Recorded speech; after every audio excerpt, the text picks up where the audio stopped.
Welcome to Rash Thoughts, a podcast about life and all its wonderful challenges. Get ready to change the way you think about yourself and learn why the world needs you. Dean Rash will share his life, his thoughts, and his vision for making our world better for future generations. Now, here is your host, Dean Rash. Welcome. I'm glad you could join me today. It's another episode of Rash Thoughts. As you know by now, my name is Dean Rash, and these are my thoughts. Each week I like to share with you something interesting, something unique, some kind of thought that might provoke you to take another step in your life and maybe motivate you to be more involved in your community, take action on something that you believe strongly in, whatever that might be. Hopefully that's something that I can accomplish with you with these weekly conversations. The topic I'm going to talk about today, I decided that I'm going to open up about my past and share with you some of the stories of some of the events and situations that I've gone through in my life. As some of you know, I've shared it a little bit, just touched on it, but as some of you know, back at the age of 19, I was diagnosed with a very significant illness. I was diagnosed with acute myelogenous leukemia. Now, back in 1987, when this diagnosis happened, it was a very interesting time in our lives. We had the AIDS epidemic that was prevalent. So our blood supply in this country still was not as clean as they would like it to be. I remember my doctors telling me that they were 97% certain that the blood that I was going to receive would not have HIV in it. That is a good number, but not a very comforting number for somebody who is leukemic and needs a lot of blood products. Now, the story I'm going to talk about today really is a story that affected me quite a bit, actually, because it was the first time that I felt sick. It was the first time I really felt different. And I had already gone through 2 rounds of chemotherapy at the hospital in Green Bay, Wisconsin. And I had gotten into remission, and I had to make a decision. And that decision was to have a bone marrow transplant or not to have a bone marrow transplant. Now, the decision was not an easy one because, unfortunately, a bone marrow transplant for some insurance companies back then was still considered experimental, and the survival rate to live 2 years was only about 25%. And so after that point of 2 years, they really didn't have a good number because the longer survivors were only 9 or 10 years out. So it was a very complicated, very difficult, very emotional decision to make. But one of the processes that I had to go through in making that decision, or when I decided to move on with it, was I had to go to the University of Minnesota, which is where the hospital was that was doing the bone marrow transplant. And I had to have a 4-day physical done. So during this physical, they tested everything. They tested and measured every organ in my body, and they tested and measured things I didn't know that they could test and measure for. Now, one of the things that they also did was they sent us to the dentist at the University of Minnesota. Now, of course, they've got a dental program there, and there's students in that. But part of the reason for the dental test was in the event that I started the bone marrow transplant, I was not able to have any kind of dental work done for anywhere from 6 months to a year, give or take, depending on how successful I was. Because during dental work, there's a lot of bacteria that's released in your mouth that can get into your system, and a bone marrow transplant really compromises your immune system to the point that you have a real hard time fighting off any kind of infections or diseases, and those types of situations could actually be life-threatening for us. So I went to the dentist. That was the thing I had to do that day. Now, I should back up a little bit because I want to explain to you how I dressed when I was in the hospital. It was pretty unique, I guess, to say the least. I always wanted to be comfortable, but I always had so much poking and prodding going on that my outfit that I wore typically was a pair of boxer shorts, and if I had to leave my room, I wore a t-shirt. Now, the t-shirts were a little complicated to wear because I had tubes that hung out of my chest. It was called a double lumen Hickman catheter. It hung out about 17 inches or so, and there was 2 lines on it, or 2 different tubes that came out. And it came out just on my right side of my chest, and the purpose for that was to hook up any IVs that I might need. So sometimes wearing a t-shirt could be a little complicated, especially when I was hospitalized with all those tubes. But my typical outfit when I left the room was a pair of boxer shorts. I wore the t-shirt.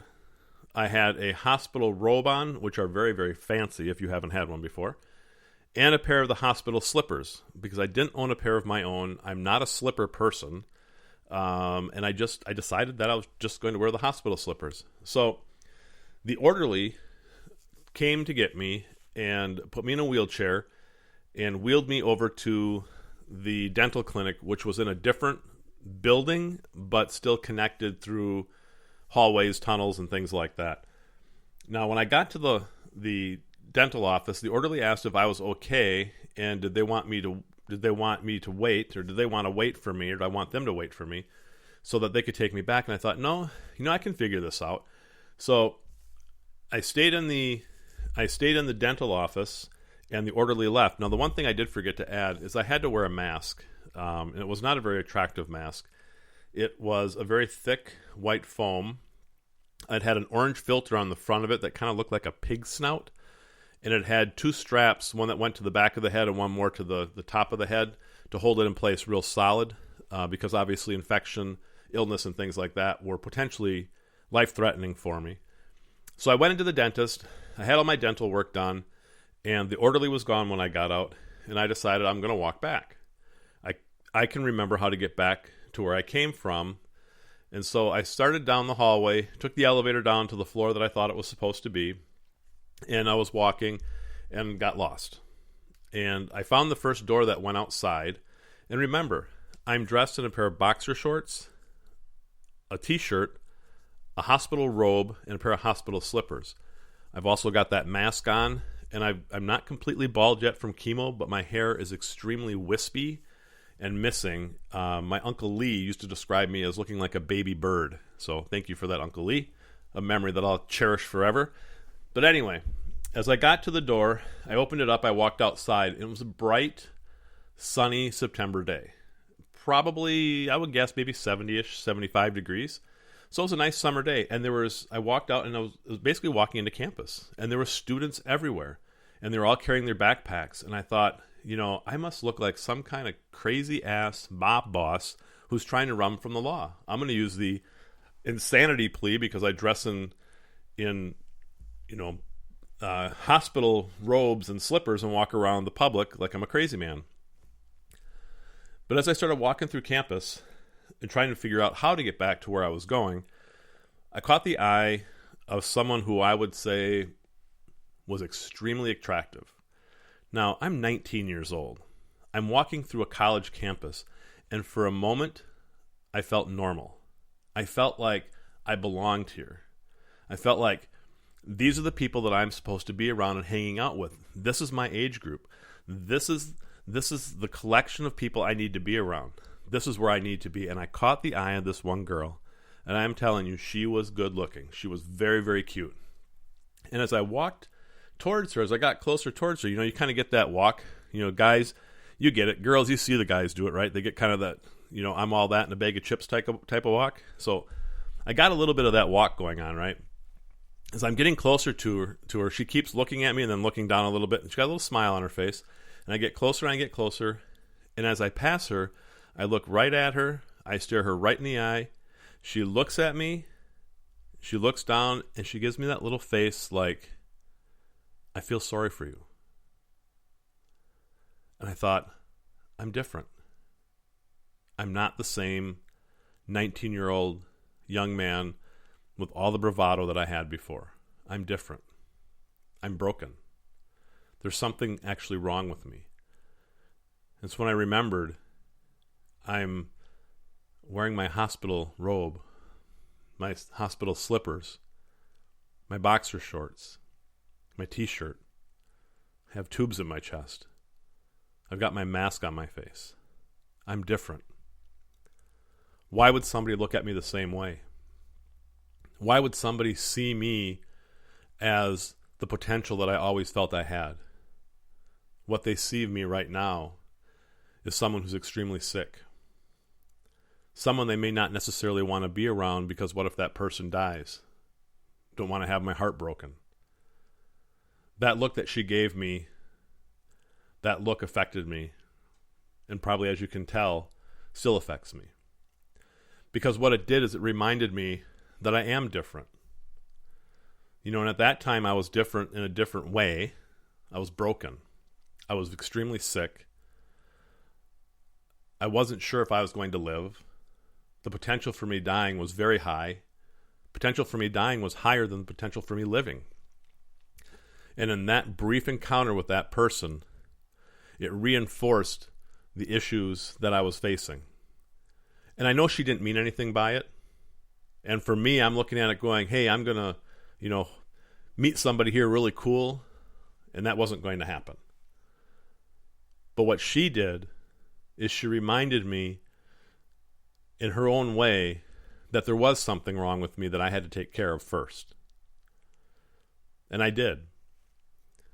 One of the lessons I took out of her look is the fact that when I see people with similar situations, I look back at them and I smile, and sometimes I interact with them. Because I can tell you what it's like to be a patient. I can tell you what it's like to have people look at you and treat you differently because of an illness that you have. I can tell you what it's like to be frustrated because nobody will take you seriously because you're so sick. I can tell you what it's like to just want to be normal again. But as I got older, what I realized is that is normal. What I went through, the experiences that I had, the chemotherapy, the radiation, all the morphine, all the drugs I took, all the poking, all the prodding, everything that I went through, that is normal to me. We all have our own normals in our life, right? We all have a different experience. And each one of those experiences that we have helps shape us and make us who we are today. That person looking at me that day and the way she did, that person helped make me better for others in the future. And it took me a long time to understand that lesson. But what that lesson was, is she helped me understand that I need to be more aware and responsive and giving and open to people who are going through struggles. Then the next piece I had to learn, which took a lot longer, is I had to learn to be vulnerable. I had to learn to share my story to help other people. And it's not an easy thing to do. There are pieces and parts of my story that I will share over the next months, years, whatever it is, that some are so extremely personal that there's only a handful of people in my life that know about them. And they still choke me up, bring me to tears, make it difficult for me to talk about. And I think it's important that we understand that because we all have episodes in our lives that help define us.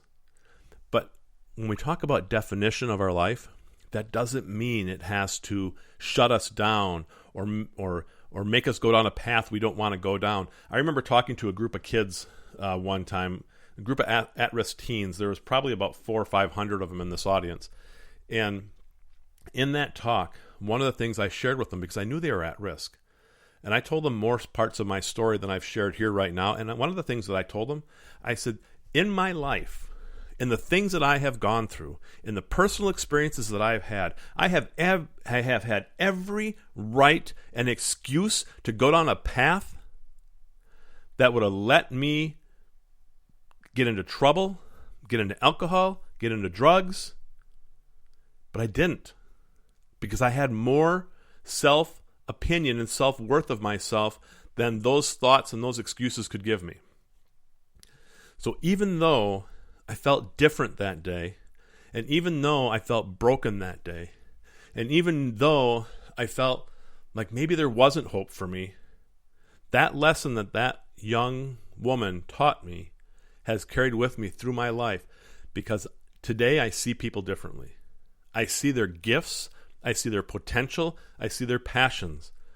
And one of the main reasons for me doing this podcast is I want you to see your gifts, your passions, and your motivations to make this world better.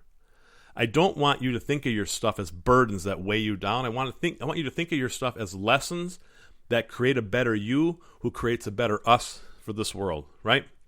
This is what's important. Now, I don't know what you can do with this story, but I hope what you do with this story is appreciate the fact that you are different and there's a reason for it. And those reasons are all positive reasons. All of them. Every one of them are positive reasons. All right? Remember that. You are different. You are unique. You are special. And there's a reason for it. Your stories, your histories, those have purpose. It's up to you to figure out what that purpose is. And I hope by listening to my podcast, maybe I can help inspire it or motivate it or get you to feel something that you've kind of forgotten about or pushed away.